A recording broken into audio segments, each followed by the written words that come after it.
Kapatisi TV.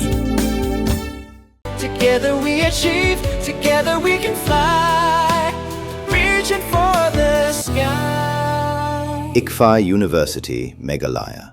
Manu senam daki lakbon ki bakwa penpenda ke MBBS Henry Kindiat e ki bapas ke admission kala pilih Emmanuel Coaching Academy epi join menta pinyo e ki kot bat ki e-materials kindon ru ki mock test ban penkraya pi na benda ka NEET. Kakanhun ki samla kamai tuk arshaka bala tip kum ka right to serve haga khat khandai tarik ujilio arajar arpun rio. Kala IT daga dorkas hau sembot menteri rangba ke jela uba kemi ia katana transports uba sniaw halang dahar hag bay day bat ka jingdawa ya ka individual permit.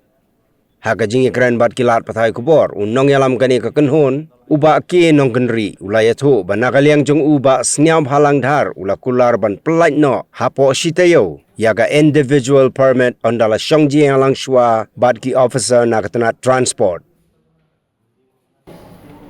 Nakaliang jungi ngi ai kumple ya transport department natai minister in charge of transport department ba sniaw balang dat but nyai kumple ya paro ki staff jungi ban lu commissioner ba assistant commissioner ro baju te ba nakaliang jungi sahi kemabantan ilapan so bersab ini ba hadin Taïew ni salah banyak yang kata individual permit ada yang ada syang ke komiti ban komisioner ba assistant komisioner ba komisioner department yang akali tambah nama kadi nama jingsia kumbala batai di sesnya balang yang bala pelatnya duk meno yang kata individual permit kapan nakaliang DTO dalipan jingsia ki yang beba ki pos bi ingi banjo kita ki aggregators ki ngimpat yo kono notification order ro ti halu komentar anda yang hadap ya kini Taïew banwan tinggal langsung buat komisioner buat asisten komisioner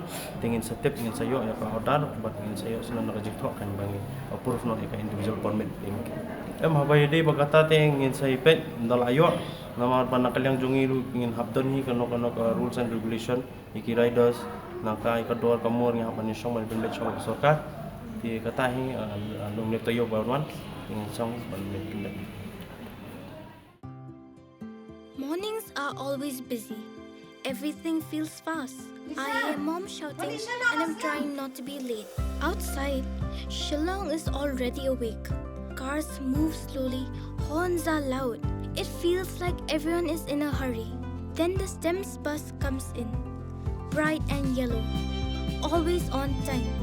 The caretaker waves and I feel okay. Inside, we laugh and sing. We share snacks, we help each other with homework. It feels nice. My parents know I'm safe through the STEMS app on mom's phone. Because this bus isn't just a ride. It takes us to school with friends and a little bit of hope. This is STEMS, our ride, our future.